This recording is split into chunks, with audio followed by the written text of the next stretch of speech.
comme son nom l'indique, à boire et à manger, ça parle de tout ce qui concerne la nourriture et pas la boisson malheureusement parce que je m'y connais pas très bien. Mais en tout cas ça parle de bouffe. Je vais te donner une ligne de conduite depuis que j'ai commencé ce travail, c'est que je parle de recettes qui sont très simples parce que j'estime que si moi j'arrive à les faire, a priori tout le monde peut arriver à les faire. Je vais commencer par un récit qui a été un des premiers que j'ai fait. C'est une histoire qui me tient à cœur parce que en fait, c'est un hommage au gourmet solitaire. Il faut savoir que le gourmet solitaire, c'est un livre donc, de Taniguchi et qui a fait que j'ai été engagé au monde.fr. Il faut savoir aussi que c'est un passage qui a été lu sur France Inter à l'époque de cet album. J'avais été invité dans l'émission de François-Régis Gaudry qui s'appelle On va déguster. Se promener en ville n'est pas sans danger pour le gourmet solitaire. Assailli par les odeurs délicieuses, il doit rester vigilant et garder le cap. Une bonne ratatouille par exemple, et c'est le naufrage assuré. Alors là on me voit en fait déambuler dans la page et marcher dans une rue. Mais il existe une odeur plus enivrante que le fumet du plus réussi des kebabs. Alors, il faut savoir que je m'autorise à parler de malbouffe aussi dans ma bande dessinée. Une effluve plus redoutable que le parfum du pain chaud qui filtre d'une boulangerie. Surtout quand on n'a pas encore petit déjeuner. L'odeur du poulet grillé dans une rôtissoire.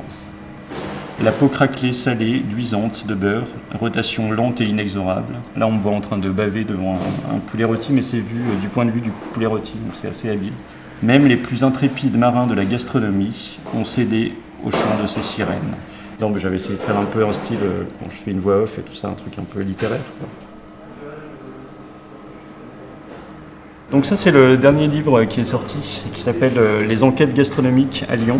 J'avais 2 directives pour cette couverture, c'est qu'il me fallait à la fois qu'il y ait ma tête et Lyon, et je crois que j'ai rempli le contrat. C'est une compilation, en fait je travaille pour le magazine Lyon Capital depuis 2 ans, donc qui est un magazine lyonnais, et dans chaque mois je leur écris une chronique de restaurant que j'essaye de résumer en un plat, c'est-à-dire que je prends le plat du restaurant qui me plaît le plus, et j'en parle voilà, dans la page, quoi. C'est toujours un prétexte à parler de moi, à parler des travers des gens, etc.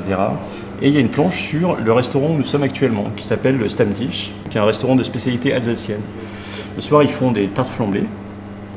Alors, je commence toujours cette chronique par l'autre jour. L'autre jour, alors que je me rendais à mon atelier, entre parenthèses, d'artiste, pour finir ma page mensuelle pour Lyon Capital, je passais devant le Stammtisch, donc cet endroit. Et alors là, on me voit avec une pochette format raisin et puis des planches. Et en fait, le running gag qu'il y a dans ces pages, c'est que je suis toujours en retard pour rendre ma chronique. Donc deuxième case, la voix off continue. J'y ai mes habitudes, d'autant plus que je connais très bien Céline et l'autre derrière. Alors, en fait, je les connais très bien, mais là, je fais semblant de ne pas les connaître pour le gag. Et donc je dis, je vais prendre un café, une tarte au citron et un jus d'orange. Et il y a Céline qui me dit ça roule. Et je dis, j'échange le tout contre un dessin, parce que je me crois un peu Picasso. Et elle me dit non. Et je dis, allez, s'il te plaît Corinne. Et elle me dit non, moi c'est Céline. Et je dis, bon, juste un café en ce cas.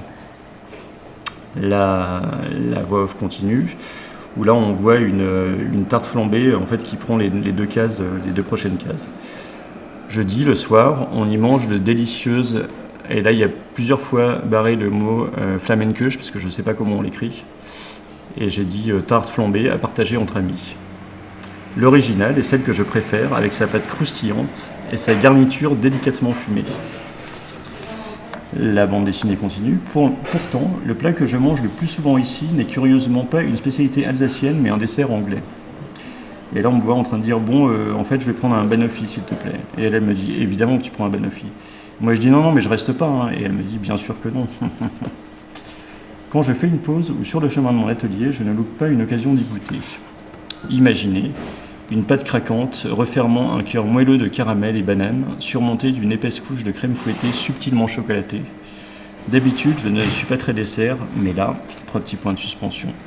Et là, immédiatement, quand je vois cette image, ça me donne envie de manger un banoffee ici.